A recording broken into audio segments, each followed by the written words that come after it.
Yuddhakanda cinema ಸೃಷ್ಟಿಕರ್ತ ಇಲ್ಲಿ ವೇದಿಕೆ ಮೇಲಿದ್ದಾರೆ. ಸರ್, ನಿಮ್ಮದೇ ಸಿನಿಮಾ ಟೈಟಲ್ ಚಾಪ್ಟರ್ 2. ಸೊ ಒಂದು ಪ್ರಾಮಿಸಿಂಗ್ ಟೀಸರ್ ನೋಡಿದ್ರಿ, ಟ್ರೇಲರ್ ನೋಡಿದ್ರಿ, ಹೇಗೆ ಅನಿಸ್ತಿದೆ ಸರ್? ಎಲ್ರಿಗೂ ನಮಸ್ಕಾರ. ಆಮೇಲೆ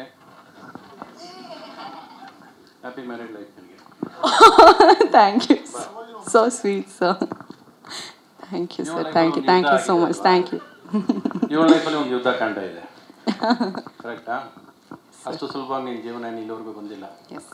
so everybody's life has one ಯುದ್ಧ ಕಾಂಡ. ಹ್ಯಾಪಿ ಮ್ಯಾರಿಡ್ ಲೈಫ್ ನಿಮಗೆ. ಕರೆಸಿಲ್ಲ ನೀನು, ಬರ್ತಾನೂ ಇರಲಿಲ್ಲ ನಾನು, ಆದ್ರೆ ಇಷ್ಟಂತೂ ಯಾವಾಗ ಕೊಡ್ತಿದ್ದೆ ನಾನು.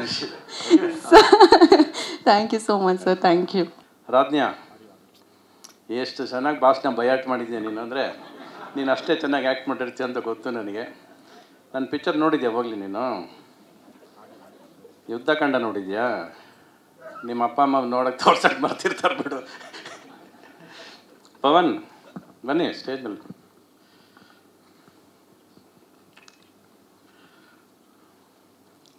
ಪವನ್ ಸಾಕು, ಆ ಬಟ್ಟು ಬೇಡ, ಈ ಬಟ್ಟು ಬೇಡ, ಆ ಬಟ್ಟು ಬೇಡ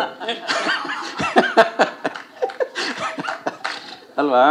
ಈ ಬಟ್ಟೆ ಬೇಡ, ಅದು ಬಟ್ಟೆದು ಇನ್ಕಂಪ್ಲೀಟ್ ಸೆಂಟೆನ್ಸ್ ಅದು. So only Pavan. ನಾನೇ ಬದಲಾಯಿಸ್ಬಿಡ್ತೀನಿ ನಿಮ್ಮ ಹೆಸರು. ಒಟ್ನಲ್ಲಿ I could see the honesty. ಒಂದು ಸಿನಿಮಾ ಮಾಡಬೇಕಾದ್ರೆ ಪ್ರತಿಯೊಬ್ಬರಲ್ಲೂ ಒಂದು ಉತ್ಸಾಹ ಇರುತ್ತೆ, ಸಿನಿಮಾ ಹಂಗೆ ಮಾಡಬೇಕು ಹಿಂಗೆ ಮಾಡಬೇಕು ಅಂತ. ಅದ್ರ ಸಮೇತ ಸೇರ್ಕೊಂಡಿರೋದು ಇವ್ರದ್ದೊಂದು ಉದ್ದೇಶ, ಒಂದು ಒಳ್ಳೆಯ ಉದ್ದೇಶ ಕೊಡಬೇಕು. And that should reach the public with one good message ಏನೋ ಪಾಸ್ ಮಾಡಬೇಕು ಅನ್ನೋದು ಇವ್ರ ಆಸೆ ಎದ್ದು ಕಾಣಿಸ್ತಾ ಇದೆ. ಪ್ಲಸ್ ಅವ್ರ ಮಾತುಗಳಲ್ಲಿ, ಇವ್ರು ಮಾತಾಡಿದಾಗಲಿ ಇವ್ರು ಮಾತಾಡಿದ್ರಲ್ಲಿ ಎಲ್ಲೂ ತೊದಲಿಲ್ಲ. ಅವರು ತೊದಲಿದ್ರೆ ಏನು ಅಂದರೆ ಅವ್ರಿಗೆ ಇನ್ನೂ ಎಲ್ಲೋ ಕನ್ಫ್ಯೂಷನ್ ಇದೆ ಅಂತ. ಯಾವಾಗ ತೊದಲಿಲ್ವೋ ಅಷ್ಟೇ ಕಾನ್ಫಿಡೆಂಟಾಗಿ ಅವ್ರಿಗೆ ಏನು ಬೇಕೋ ಅದು ಎಷ್ಟು ಚೆನ್ನಾಗಿ ಹೇಳಬೇಕು ಅನ್ನೋದನ್ನು ಸಿನಿಮಾದಲ್ಲಿ ಹೇಳಿರ್ತಾರೆ ಅನ್ನೋದ್ರ ಮೇಲೆ ಎರಡನೇ ಡೌಟ್ ಇಲ್ಲ ನನಗೆ.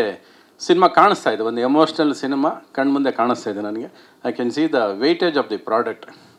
ಇನ್ನೊಂದು ನೀವು ತುಂಬ ಚೆನ್ನಾಗಿ ಮಾಡಿರೋದು ಸಿನಿಮಾದಲ್ಲಿ, ಇವರು ಈ ಜನ್ರೇಷನ್ ಲಾಯರು ಭರತ್, ಅಂದರೆ ಬ್ಲ್ಯಾಕ್ ಹೇರ್ಸು, ಮಿಲಿಟ್ರಿ ಆಫೀಸರ್ ಥರ ಕಾಣಿಸ್ತಾರೆ ನನಗೆ.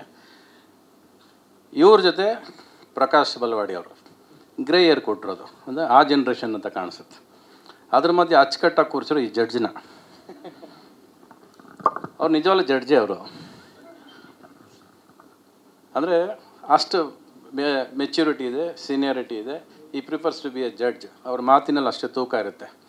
ನಾವು ಅಮೃತ ಮಹೋತ್ಸವ ಶೋ ಮಾಡಿದಾಗ ಅದೇನೋ ಒಂದು ನಾವು ಅಂದ್ಕೊಂಡಾಗ ಆಗಲಿಲ್ಲ ಅನ್ನೋ ಒಂದು ಒದ್ದಾಟ ಇತ್ತು. ಆವಾಗ ಸ್ಟೇಜ್ ಮೇಲೆ ನಾನು ಸ್ವಲ್ಪ ಫೈರ್ ಜಾಸ್ತಿ ಅಲ್ಲ ನಮಗೆ, ಮೈಕ್ ತೊಗೊಂಡು ಇನ್ನೇನು ಕಿರ್ಚೋಕೆ ಹೋದೆ.